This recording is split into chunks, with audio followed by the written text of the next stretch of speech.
Chapter 5, A Hoodrat and some parkour. During a ride along with my father, we took a detour through one of the suburban areas of the city. It had fallen victim to crime and poverty over the recent decade. Whether it was the homeless, the drug addicts, the criminals, or the mentally ill, it was a total disaster. It was very sad seeing some people digging into the garbage for food while the ones selling the drugs had $1,000 chains, expensive cars, and clothes right around the corner. I remember when my dad told me that the state would rather lock up the drug addicts and the drug dealers instead of tackling the real issues. They know that the addicts can't make bail and the drug dealers that can afford to will be right back on the streets ready to be picked up again. In just a couple of weeks they go about repeating the same process. It's a trap. The amount of money we spend housing these criminals and drug addicts could easily be spent in ways that would thwart their entire operations. But again, this was all by design. Once I discovered that some people weren't even aware of their mental illnesses, I wanted to know why. I really wanted to understand what made people tick. As per my father, it seemed any cases result in excessive drug use or incarceration. Therefore, I wanted to get to the source of the problem, and the only way to do that was by getting to know the criminals before they committed the crimes themselves. Many of these individuals sometimes turn towards alternatives that are even worse than drugs, like self-harm. Some even go to the extreme by harming others and committing crimes such as murder. Instead of treating these cases with compassion and understanding, some people are labeled as crazy and immediately locked up. They wind up on so many medications that they become even more sick than they already are. When it comes down to the homeless, my father held a special place in his heart for them. As it were, many of them were veterans who fought for our country and got the shit end of the stick. That was only if they didn't come home in a box with a folded up flag. Dad couldn't help but see himself whenever he looked at them. He would tell me that my mother saved his life. He reminded me of this regularly. He always said he would not have known what to do if it wasn't for my mother and all of her training. Despite the fact that the help my father received from my mother could have been found elsewhere, it was Mom's patience and understanding that helped guide him through the most difficult times in his life. He actually wanted to open his own dojo when he realized how much it had helped him, but he didn't have to because my mother had her own. He even tried to help his fellow servicemen by sharing his experiences and what he did to cope with the trauma by holding those meetings in our basement. Some of them accompanied him during his daily training, but many others were too far gone, and so was I. The things I used to do with my parents to make me happy no longer made me feel that way. I still enjoy doing most of them, but other things slowly began to pique my interest. I started drifting away from my parents and all their teachings. Granted, I was still very respectful towards them and others, but I wasn't the same child they had brought up. I hardly trained anymore. I only did when I had to. I couldn't play sports for school, so I quickly developed my extreme activities. When it rained, we would go to the park and practice moves on the playground that we would usually do on rollerblades or skateboards. We eventually tried yard hopping, roof hopping, and train hopping as well. We even tried subway surfing and elevator surfing once. They were very dangerous activities that we used to do to get around, and I wouldn't really consider any of them to be a sport. I wouldn't recommend that anyone attempt these activities either. We were extremely lucky that we were never severely injured. Like my father, I too got a collection of scars as a reminder of all the smarts I sustained over the years. The endless suffering helped me develop a high threshold for pain, and I'm reminded of it whenever it rains. It kind of feels like my teeth do when they grind together. Except now, this takes place in all different bones of my body. In spite of that, nothing ever stopped me from excelling at whatever I put my mind to. I actually wanted to be a stuntman when I was younger. That was likely because I was taught how to fall down and get right back up since I learned to walk. It also taught me how to cope and learn from my failures. However, I became obsessed with another extreme sport when I witnessed a thief display a rather unique ability on a ride along with my father. I was nothing short of amazed when we witnessed a mugging take place near the gate outside the park. Dad told me to stay in the car while he got out and chased the suspect down on foot. He exited the vehicle and yelled, "Stop, police," as the culprit quickly dashed down the sidewalk, climbed a fence, and scaled the side of a building, gaining access to the rooftop with just a few steps. I've never seen anything like it before, and by the looks of it, my father hadn't either. And he's seen a lot. Needless to say, the mugger got away and both of us were left struck in awe. Dad went to talk to the victim, who appeared to be a street worker. It was hard to tell because she was rather elegant and stood out from the other ladies around her. Had I known better, I would have thought she did something else for a living had I seen her in a different light. Anyway, all I heard was the woman telling my dad that the little girl was wearing a black veil over the lower portion of her face. That was true, because that's what we saw as well. I assumed the woman had been in trouble with the law before because she knew my father by name. The Parkour referred to the thief as the Hoodrat. She swore she couldn't see who it was and didn't offer up much information besides that. She didn't want to press charges, so my dad got back into the car and radioed in the theft to the local authorities. While I was still stuck in astonishment, I heard him mention that the suspect was a female who appeared to be in her teens. It sounded like she could have been my age, but not much else had caught my ear. The only thing I could think of was the magic that caught my eye. I couldn't seem to think about anything else for the rest of the day. When my father and I got home, I was filled with excitement. My adrenaline was pumping. I rushed over to the computer and surfed the web looking for any information about what I had witnessed. It was simply that alluring. It turns out that the sport was known as parkour. It originated in France several years before I was born. It involves seeing your environment in a new way. It's about envisioning the potential for navigating your obstacles by moving around, over or under their features. It's an athletic training and discipline in which practitioners attempt to get from point A to point B in the most fluid way possible. We do this without assisting equipment and in the fastest, most efficient way, whatever would be suitable for any given situation based on the surrounding area. It's an activity that can be practiced alone or with others. It's usually carried out in urban spaces, but it could be done anywhere.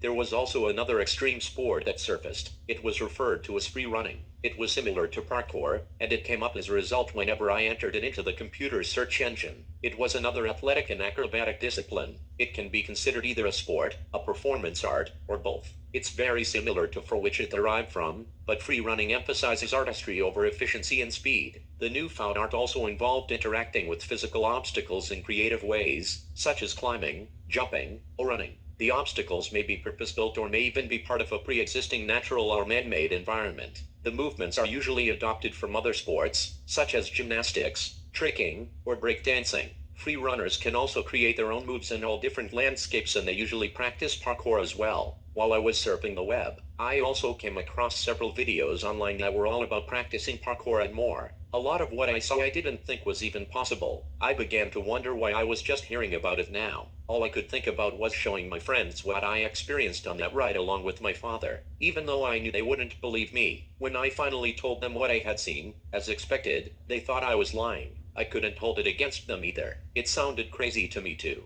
It sounded so nuts because it was. Everyone thought I was seeing things because of the way I described the incident. It seemed like it could have been something supernatural, though I didn't exaggerate at all. All of that changed when I showed them the videos that I had come across online. They couldn't believe their eyes. Seeing as though we all had common interests, I knew they would instantly be hooked like me. I was right. It was right up their alley, and we immediately got our own ideas. We started going to the park to practice parkour religiously. We were always playing around, but now, it felt like we were training. It felt like we had a purpose. Due to our background in aggressive inline skating and other extreme activities, it really felt natural. We were already familiar with the types of movements, so we created obstacle courses on the playground in order to track our speed with free running. Later, that even evolved into an extreme form of tag. When we decided to branch out and take these new activities around town, they spread throughout the community. In order to test these newfound abilities, we had to play against our peers. Therefore, we would play multiple games of tag throughout the day and then play manhunt at night. Sure enough, no one on the opposing teams had the ability to catch us, myself especially. There wasn't one kid from outside of our circle who had any idea what we had been up to for months. When they found out, they were just as shocked as we were when we saw parkour for the first time.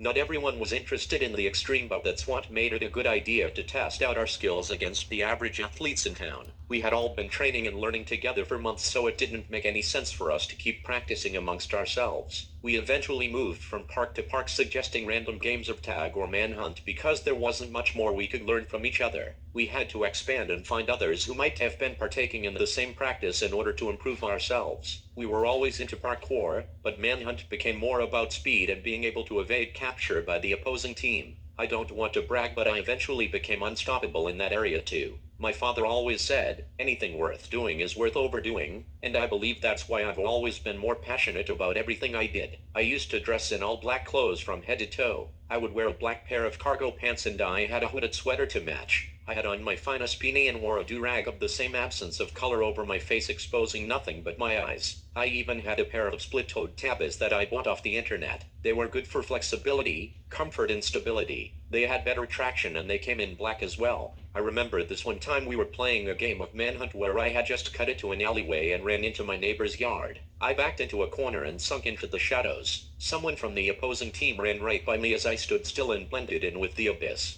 There I remained hidden in the dark as my neighbor Mr. Hines came outside for a smoke. He was drunk on a regular basis because he had lost his a few years back. He had been raising his son on his own and he's been spiraling down a path of self-destruction ever since. My neighbor was pretty tall, so tall that he completely overlooked me. He was just a couple feet from me and Mr. Hines couldn't see me at all. I actually thought he was going to fall over the railing. He was so wasted that night. As my friend from the other team continued to look around with confusion, my heart was beating so loud I thought it might give up my position. For a moment, I really felt like I was invisible. I hadn't felt this excitement since I saw Grace's hair down for the first time. After he passed by me and Mr. Hines went back inside from smoking, I rushed out of the shadows and I ran to the nearest wall across the yard in front of me. I then busted myself off the wall with my left foot, shooting upward, grabbing onto the edge of the rooftop with both my hands. I was then able to lift myself and gain access to the rooftop that was roughly 10 feet high with ease. I even managed to accomplish this without being spotted by anyone.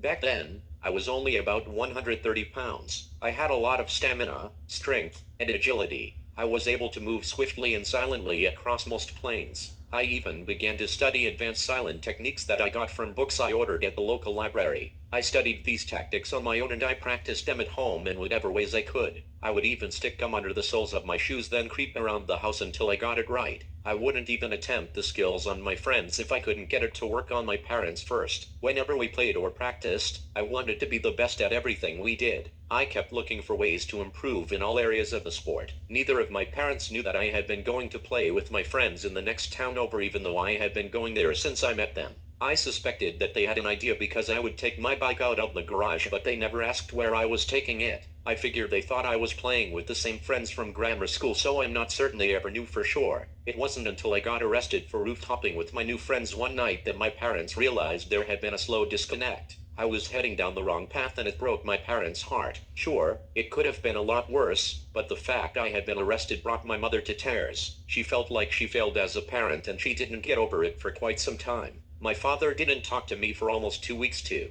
He didn't take me with him for a ride along either. That was when I knew that he knew I didn't see those outings as a punishment like I assumed growing up. That's also when I knew that I had gone above and beyond disappointing them. Their behavior towards me had changed along with my behavior towards them, and it hurt. Even though the criminal trespassing offense wasn't that big of a deal, it was to my parents and it pained me deeply knowing how much I disappointed them. I really didn't know what else to do at that point. My father always expected me to get a scholarship for football or basketball when I was younger, and I was still invested in sports. Even after I had been expelled and I couldn't participate in school sports anymore, I think Dad still expected that would be the case. He was wrong and always seemed disappointed when he first realized I wasn't going to be an athlete like he wanted. He didn't understand where he went wrong and blamed himself for not being around more. He felt like he had failed me as a father in some way. Even after my mother made it pretty clear that school was the #1 priority, my dad still expected more from me and my athletic abilities. Sometimes I wonder if he blamed her for putting school first, but if they were the case, it would be far from the truth. The only thing that failed me was the school system. All I did was defend myself against a racial slur in what would be considered a simple assault. My trouble had nothing to do with bad grades or playing sports, therefore my punishment shouldn't have reflected on those areas. Still, I had been expelled, so my parents teamed up and demanded I focus on school.